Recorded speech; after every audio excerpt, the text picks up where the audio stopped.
Yo mga idol, kamusta? Sports Talk PH nga pala. Ang pahayag ni Garcia, pag-usapan natin yan mga idol. Ngunit bago ang lahat ay huwag kakalimutang mag-subscribe at i-click ang notification bell button for more sports talk.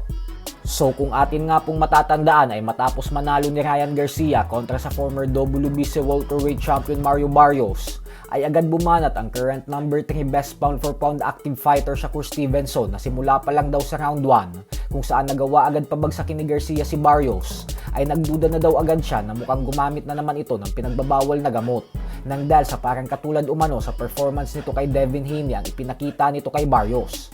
At dahil agad siyang hinamon ni Garcia sa post-fight interview, kaya nagbigay ng mga kondisyones si Stevenson para sa potensyal nilang laban.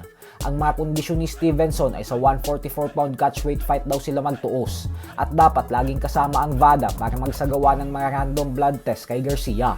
Nang sa ganun umano ay masigurado niya na wala itong dayang gagawin. At kanina lamang po ay pumayag na si Garcia sa lahat ng kondisyon ni Stevenson. Paliwanag ni Garcia na wag na daw silang mag-catchweight fight kasi siya na lang umano ang bababa ng 140-pound junior welterweight division para dayuhin si Stevenson upang agawin ang mga titulo nito.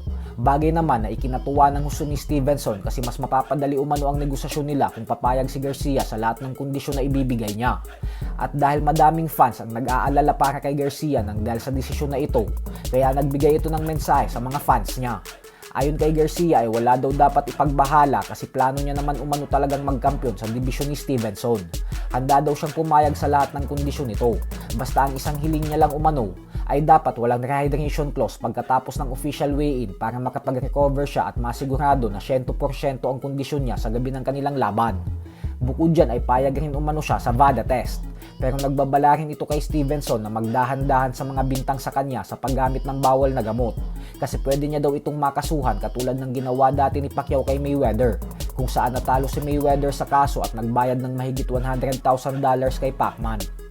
Sa kabilang banda naman mga idol ay nakisawsaw na rin nga po ang UFC superstar Conor McGregor sa usapang Manny Pacquiao versus Floyd Mayweather rematch sa September 19. At dito nga po ay tila minaliit ni McGregor ang ating pambansang kamao matapos itong sabihin na tatalunin daw ng walang kahirap-hirap ni Mayweather si Pacquiao. Bukod dyan ay minsan na ding sinabi ni McGregor na pag sila daw ang nagtuos ni Pacquiao ay hindi siya mahihirapan na talunin ito kasi masyado umano itong maliit kaya tatalsik lang daw ang ulo ni Pacman sa bagsik ng mga suntok niya. Kasalanan rin naman ni McGregor kung bakit hindi natuloy ang laban nila ni Pacquiao noong taong 2021. Kasado at silyado na sana ang bakbakan nila kung hindi lang siya natalo via knockout kay Dustin Poirier.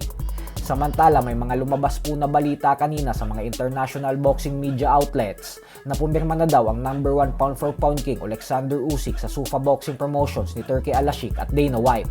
At dahil dyan ay naglabas ng official announcement si Usyk na wala umanong katotohanan ng mga lumabas na balita at pawang fake news lamang. So hanggang dito na lang po muna tayo mga idol.